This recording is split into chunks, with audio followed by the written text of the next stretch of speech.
Rest எடுத்துக்கோ. அப்பதான் பயந்தமணின்னு உனக்கு ட்ரீட்மெண்ட் கொடுக்க முடியும். ப்ளீஸ் மகிழினி, பிடிவாதம் பிடிக்காத.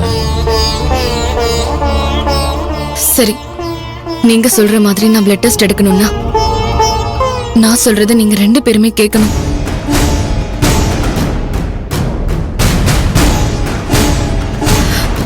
சரி, நாங்க என்ன பண்ணணும்னு சொல்லு மகிழினி, நாங்க என்ன செய்யணும்? என் ஆசைக்கு மதிப்பு கொடுத்து நீங்க 2 பேரும் தாலி பிறக்கிற ஃபங்க்ஷனை நடத்துறதா இருந்தா நான் பிளட் டெஸ்ட் எடுக்க சம்மதிக்கிறேன். இல்லனா என்ன பத்தி நீங்க கவலைப்பட வேண்டாம்.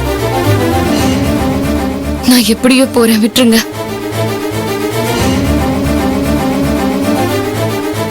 இந்த பிரச்சனையை வச்சு மகள் என்ன கார்னர் பண்ண பாக்குறா. அவகிட்ட முடியாதுன்னு சொன்னா அவ ட்ரீட்மெண்ட் எடுக்க ஒத்துக்க மாட்டா. அதனால ஃபங்க்ஷனுக்கு சம்மதிச்சுதான் ஆகணும். என்ன யோசிக்கிற மதி? நீ சம்மதிக்கலன்னா நானும் சம்மதிக்க மாட்டேன். சரி, உனக்காக நான் தாலி பெருக்கு ஃபங்க்ஷனுக்கு ஒத்துக்கிறேன். ஓகே, பிளட் டெஸ்ட் எடுத்துக்கலாம் மகிழினி.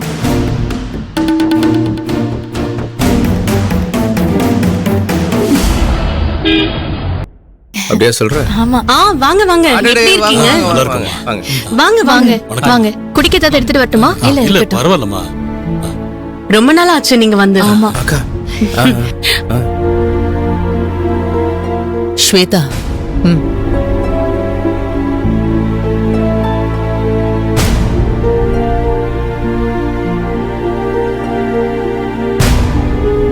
வணக்கம் சம்பந்தியம்மா. சம்பந்தியம்மா வணக்கம்மா.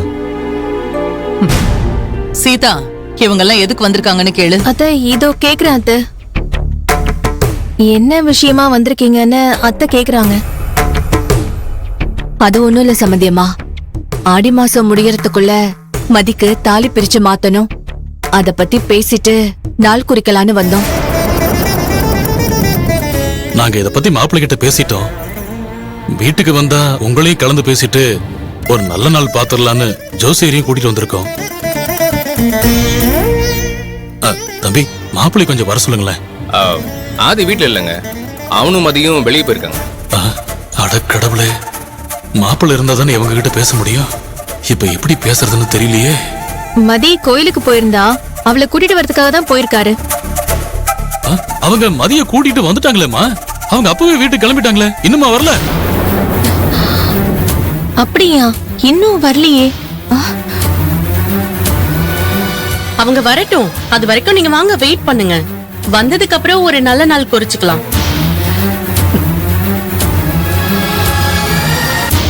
அட, எதுக்கு யோசிச்சுட்டு இருக்கீங்க? வாங்க உட்காருங்க. வாங்க வாங்க வாங்க உட்காருங்க. வாங்க உட்காருங்க. இருங்க, ஒரு நிமிஷம் இருங்க. இங்க பாருங்க, நான் உங்க பொண்ணை இந்த வீட்டு மருமகளா ஏத்துக்கலன்னு பல தடவை சொல்லிட்டேன். அத மறந்துட்டு நீங்க பாட்டுக்கு பேசிக்கிட்டே இருக்கீங்க. நீங்க நினைக்கிற மாதிரி இந்த வீட்டுல ஃபங்க்ஷன் எல்லாம் நடக்காது. இனிமே ஃபங்க்ஷன் அது இதுன்னு சொல்லிக்கிட்டு இந்த வீட்டுக்கு தயவு செஞ்சு வராதீங்க. கிளம்புங்க.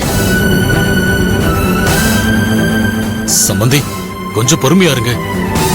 நாங்க மாப்பிள்ளை கிட்ட பேசிட்டு தான் வந்திருக்கோம். அவர் வந்துட்டோம். நாங்க அவரை பார்த்துட்டு அப்புறம் போறோம். அவன் வந்தா மட்டும் ஃபங்க்ஷன் நடந்துருமா? என்னோட அனுமதி இல்லாம யாரா இருந்தாலும் இங்க ஃபங்க்ஷன் எல்லாம் நடத்த முடியாது. இது என்னோட வீடு. இங்க என்ன நடக்கணும் நடக்க கூடாதுன்னு நான் தான் முடிவு பண்ணுவேன். ஐயோ, என்ன அதிகம் பேச வைக்காம மரியாதையா இங்க இருந்து கிளம்பிடுங்க. அப்பா, அவங்க தான் முடியாதுன்னு சொல்றாங்கல்ல, எதுக்குப்பா அவங்களை கெஞ்சிட்டு இருக்கீங்க? வாங்கப்பா, நம்ம போலாம். நீ சும்மா இருவிக்கு, நாங்க பேசிட்டு இருக்கோம்ல. இதோ அதான் உங்க புள்ள கூப்பிடுறானே, அப்புறம் எதுக்கு நீங்க நிக்கிறீங்க? கிளம்புங்க. என்ன அம்மா, போன தடவை ஃபங்க்ஷன் நடத்தலான்னு நாங்க வந்து பேசினப்போ நீங்க முடியாதுன்னு சொல்லிட்டீங்க. அதனாலதான் நாங்க இத்தனை நாளும் அமைதியா இருந்துட்டோம். இப்பவாவது உங்க மனசு மாறி இருக்கும்னு நம்பி வந்திருக்கோம். தயவு செஞ்சு ஃபங்க்ஷன் நடக்க அனுமதி கொடுங்கம்மா. பொண்ணு கட்டி கொடுத்துட்டு இத்தனை மாசம் ஆகியும் தாலி பிரிச்சு கோக்காம இருந்தா அது எங்க பொண்ணு வாழ்க்கைக்கு நல்லது இல்லம்மா. நாங்க பொண்ணு பெத்தவங்க. எங்க பொண்ணு நல்லா வாழணும்னு தானே நாங்க நினைப்போம். நீங்களும் ஒரு பொண்ணு தானே, நல்லது கெட்டது எல்லாத்தையும் பார்த்தவங்க தானே. எங்க நிலைமையையும் கொஞ்சம் யோசிச்சு பாருங்கம்மா. நாங்க எங்களுக்காக உங்ககிட்ட எதுவுமே கேட்கல. எங்களுக்கும் இந்த வீட்டுக்கும் சம்பந்தமே இல்லாத மாதிரி தள்ளியே இருக்க சொன்னாலும் நாங்க இருந்துக்கிறோம். வேற எந்த விஷயத்துக்காகவும் நாங்க இந்த வீட்டுல நுழைய மாட்டோம்மா. இந்த தாலி ஃபங்க்ஷனை மட்டும் நடத்தி கொடுங்க, அது போதுமா? ஆமாங்க சம்பந்தியம்மா, இதுக்கு முன்னாடி நாங்க என்ன பேசியிருந்தாலும் எங்களை மன்னிச்சிருங்க. தெரிஞ்சோ தெரியாமலோ இந்த கல்யாணம் நடந்துருச்சு. அந்த கோபத்துல எங்க பொண்ண பழி வாங்கிடாதீங்க. என் பொண்ணுக்கு தாலி கட்டி இந்த வீட்டுல வந்து குடும்பம் நடத்தினதுக்கு அப்புறம் இன்னும் அவளை ஏத்துக்க மாட்டேன்னு சொன்னா எப்படிமா? அவ வாழ்க்கை என்ன ஆகுன்னு கொஞ்சம் யோசிச்சு பாருங்க. ஒரு ஆம்பளை எத்தனை கல்யாணம் வேணாலும் பண்ணிக்கலாம், ஆனா ஒரு பொண்ணு அப்படி பண்ணிக்க முடியுமா? இந்த ஊர் உலகம் அதை ஏத்துக்காதுமா. இந்த புத்தி எல்லாம் எனக்கு தெரியாம என் பையனுக்கு உங்க பொண்ணு கல்யாணம் பண்ணி வச்சீங்கல்ல, அப்ப இருந்திருக்கணும்.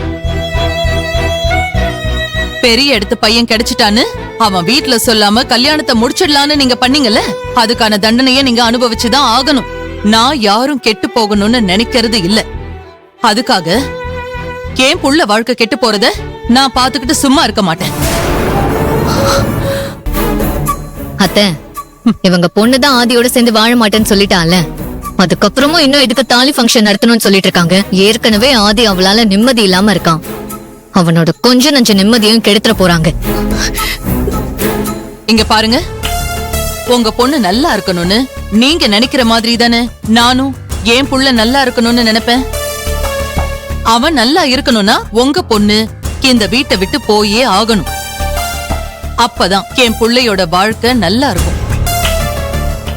போய் அதுக்கு ஏதாவது ஏற்பாடு பண்ணுங்க சீக்கிரம்.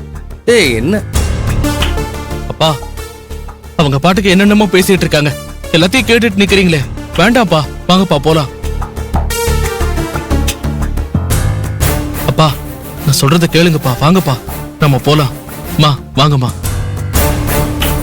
இருங்க, ஆதி பக்கம் தானே வந்தீங்க, இருந்து பாத்துட்டு போங்க.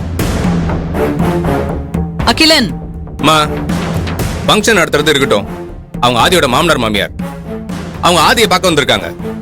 அது கூட அலோவ் பண்ணா உங்களை போக சொன்னா இதெல்லாம் உங்களுக்கு அநியாயமா தெரியல? எதுவா இருந்தாலும் ஆதி வரட்டும். நீங்க என்ன சொல்லணுமோ அதை ஆதி கிட்ட சொல்லுங்க. அதை விட்டுட்டு வீட்டுக்கு வந்தவங்கள அவமானம் எல்லாம் படுத்தாதீங்க. இதெல்லாம் ரொம்ப தப்பு. இங்க பாரு, ஆதியை இவங்க பார்க்கணும்னா அவன் இருக்கும்போது இவங்க வரட்டும். அதை விட்டுட்டு அவனுக்காக இவங்க இங்க காத்திருக்கிற வேலையெல்லாம் வேண்டாம்.